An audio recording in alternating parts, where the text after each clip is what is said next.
Lyon demain, découverte. Dans quelques instants, nous parlerons de l'association Hope qui lance son opération 72 heures chrono. Hope, une belle histoire entre les femmes atteintes de cancer et le cheval. On y revient avec Annabelle Brouan juste après ce spot. 1000 cancers sont déclarés chaque jour en France. Une femme sur 3 souffre de dépression après la maladie. L'équithérapie est sans doute l'un des arts les plus étonnants et les plus efficaces pour surmonter cette épreuve.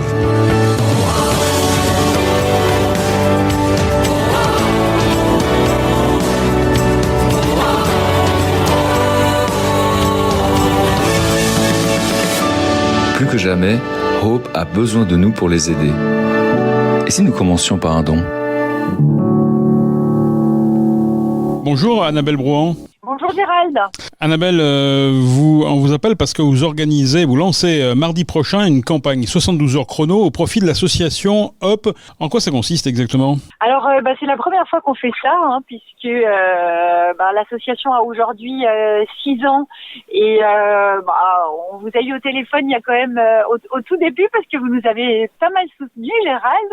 Mais aujourd'hui, l'association a 6 antennes en France et 2 nouvelles antennes qui vont ouvrir cette année, une côté suisse et une à Biarritz, donc ça va nous faire 8 antennes. Donc on a besoin de lever des fonds pour venir en aide à plus de femmes possible, puisque notre objectif est d'ouvrir une antenne à moins de 100 km d'une femme malade. Donc on a été contacté par une jeune femme qui est responsable de Charity France et qui a décidé de nous aider à monter cette campagne qui aura lieu les 14, 15 et 16 mars. Donc l'idée, c'est de concentrer la campagne sur 3 jours et de mobiliser le plus de gens. Donc par exemple, je vous dis Gérald, vous me faites une équipe. Donc vous allez appeler une dizaine de potes qui eux-mêmes vont appeler une dizaine de potes qui, à l'aide des moyens de communication, c'est-à-dire affiches et puis des reportages d'influenceurs, des reportages que j'ai réalisés, vont diffuser et partager sur les réseaux sociaux. Et l'idée, c'est de créer une grande toile d'araignée pour autant communiquer sur l'association et dire que l'association existe pour venir en aide à des femmes qui sont atteintes d'un cancer, mais aussi pour lever des fonds. Donc l'idée, c'est de partager, de faire un grand truc de networking pour partager son réseau et que tout le monde soit solidaire. Et dans cette campagne, nous avons ce qu'on appelle des matcheurs, donc des grands donateurs, et chaque grand donateur s'engage à doubler les dons des petits donateurs. Donc vous me dites, je vais faire un don de 10 € à l'association, et ça veut dire que vous allez faire un don en réalité de 20 € et il sera défiscalisé sur la base de 10. Donc c'est tout bénef pour tout le monde. Rappelez-nous les actions de Hope. Alors c'est à destination des femmes qui sont atteintes du cancer ou qui ont été atteintes du cancer et tout s'articule autour du cheval.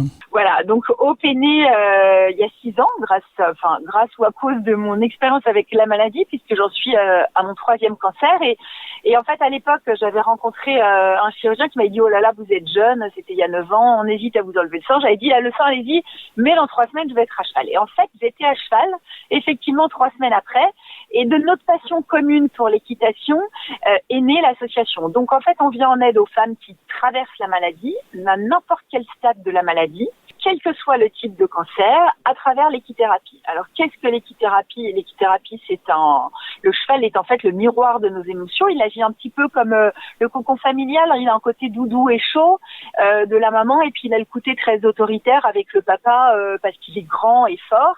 Et le cheval permet d'acter la maladie parce que les femmes, on ne sait pas pourquoi, le cheval il ressent tout, mais au contact des chevaux, elles lâchent complètement leurs émotions. Et très souvent, quand elles arrivent chez Hope, elles ont parfois même pas verbalisé ou dit à leur entourage qu'elles étaient malades. Donc ça leur permet d'acter la maladie et puis derrière de rebondir, de reprendre confiance en elles avec les chevaux. Et on propose donc ces stages d'équithérapie et d'art aussi, qui sont totalement gratuits à travers 8 antennes, dont 7 en France. Donc ça, c'est la porte d'entrée de Hope. Et puis, donc aujourd'hui, on a vu passer à peu près 500 femmes. On est d'ailleurs en train de réaliser une étude d'impact pour savoir quels sont les bienfaits de l'équithérapie et de la communauté. Cette communauté, aujourd'hui, elle s'appelle les optimistes. Elles se sont baptisées comme ça elles-mêmes, puisque quand elles viennent dans l'association, derrière, on leur propose d'autres activités. Elles commencent par l'équithérapie, elles commencent par se reconstruire, et derrière, on leur propose des ateliers chant, des ateliers d'écriture. Et là, on monte un grand projet qui nous demande aussi un petit peu de fonds. Eh bien, c'est une comédie musicale dont le but est de faire monter 30 femmes sur scène. Elle sera mise en scène par Guilla Braoudé, la femme de Patrick Braoudé, qui a elle-même été atteinte d'un cancer du sein et qui a décidé de s'embarquer avec nous dans cette aventure d'une manière aussi totalement bénévole. Donc j'ai écrit cette comédie musicale à partir des témoignages de femmes, à partir de chansons qu'on a écrites. Et tenez-vous bien, Gérald, mais on va jouer au ministère de la Santé au mois d'octobre pour Octobre Rose. Et puis on a également une exposition qui circule, qui s'appelle Cicatrices, où les femmes posent et racontent leur parcours de la maladie. Et cette expo, pareil, elle devrait être exposée au ministère de la Santé pendant 2 mois, entre octobre et novembre. Donc ça, et cette expo nous permet de parler de prévention. La comédie musicale nous permet de parler de résilience, de démystification de la maladie, parce que, comme on le dit dans une de nos chansons, t'inquiète, je ne suis pas contagieuse, mais c'est pas si évident pour tout le monde. Donc tous ces projets, l'équithérapie, la musique, le chant, la peinture participent à la résilience de toutes ces femmes et les aident à mieux traverser toute la maladie. Et à mieux se reconstruire. Vous avez parlé d'ouverture d'antenne. À quand une antenne de Hope sur Lyon? Vous n'êtes pas très loin, vous êtes en Haute-Savoie. On en a une.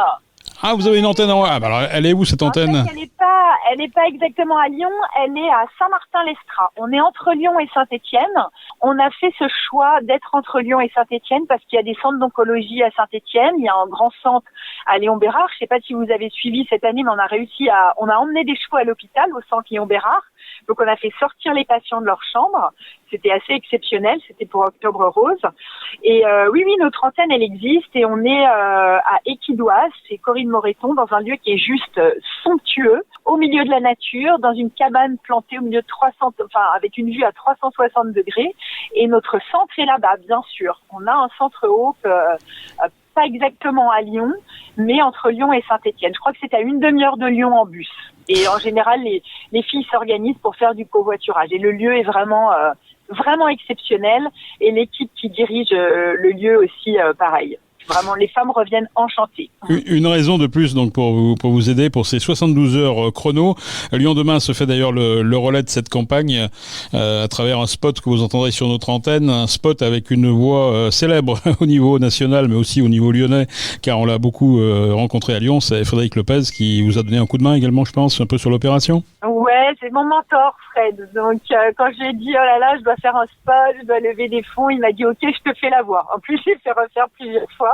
Et il m'a donné plein de conseils, mais ouais, c'est vraiment chouette d'entendre la voix de Fred qui a été mon mentor quand on s'est rencontrés tous à TLM. Donc c'est juste magique, c'est un petit peu la boucle qui se referme et on a travaillé ensemble, c'était il y a longtemps, hein, Gérald. Maintenant, je crois que Fred m'a dit la dernière fois, il me dit, tu sais que c'était il y a presque 30 ans et pas 20 ans. Et là, ça m'a mis un gros coup de vieux quand même. Eh oui, ça fera 30 ans l'année prochaine. Merci en tout cas, Annabelle. Comment on fait pour donner? Il y a la plateforme, mais aussi on peut donner de façon un peu plus traditionnelle avec un chèque ou des choses comme ça? Alors, voilà, tout à fait. Quand vous allez, alors là, si vous voulez participer à Charity, c'est très simple. Vous avez le lien charity.com/Hope et vous avez carrément des équipes. Donc vous pouvez même nous aider en disant, moi je monte une équipe, je vous donne mon lien d'équipe, on veut participer à vous aider à lever des fonds, ou alors vous allez tout simplement sur le lien charity.com et vous faites un don en ligne, vous rentrez vos coordonnées et le reçu fiscal vous est délivré automatiquement. Donc en gros, il vous coûte moins de la moitié. Faire un don, c'est efficace. Merci beaucoup, merci Annabelle. Voilà, merci beaucoup Gérald. On rappelle le site internet? www.hope-association.com.